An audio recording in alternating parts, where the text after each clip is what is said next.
on that exclusive story, then, is the government looking at a mega merger of PSUs in the oil and gas sector? Sources indicate that exploratory note has been floated by an official of ONGC, which proposes combining public sector oil and gas entities into one single vertical.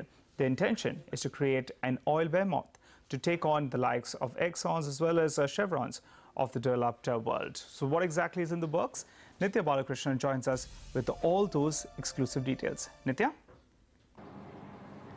Well, absolutely. What we're picking up at the moment is at a very nascent stage. In fact, PSU members are indicating that this is one such option that the government should look at, a mega merger of sorts of oil and gas entities in the space, to look at combating with the Chevron and Exxon-like companies of the West. And moreover, they indicate that this is one good way to hedge against the crude volatility that we've seen in the last 18 to 20 months. However, like I mentioned, it is at a very nascent stage. What we're given to understand from sources in the oil ministry is that they are likely to put forth this proposal to various other stakeholders. Remember, it's not going to be an easy task at all, even if this proposal sees light of day, to merge 13 entities.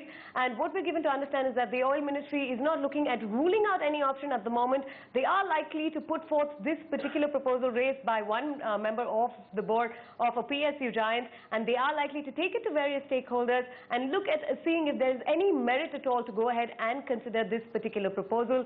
We're given to understand that it is at stages where they're not even put this proposal to paper, so it remains to be seen whether this particular thing will see light of day. But remember, in 2005, when any such proposal was actually considered, we are talking about the probable merger at that point in time of ONGC with one of the retailing companies.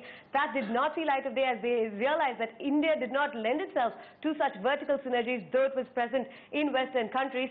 So it remains to be seen if this time around they believe that the crude volatility is reason enough, and the fact that we've already deregulated petrol and diesel is reason enough to go ahead and attempt any such merger of sorts. But remember, it's not an easy task and not a proposal that is on paper just yet, is what we're picking up from top government sources. Okay, and Nitya, quickly, how realistic is this an option? And you mentioned feasibility.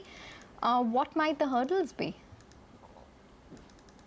Well, clearly what we're given to understand, we have spoken to top chiefs of leading PSUs, and what they are saying at the moment is that merging 13 entities into one is definitely not feasible.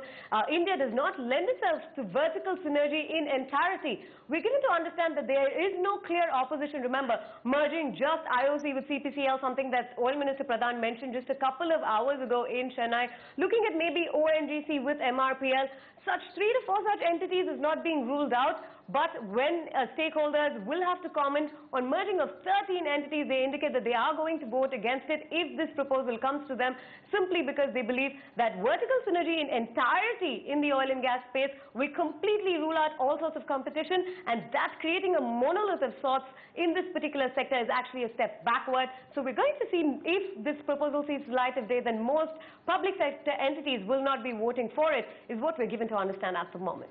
All right, Nitya, thanks so much for that. We'll keep touching base with you and getting all the latest on that front. But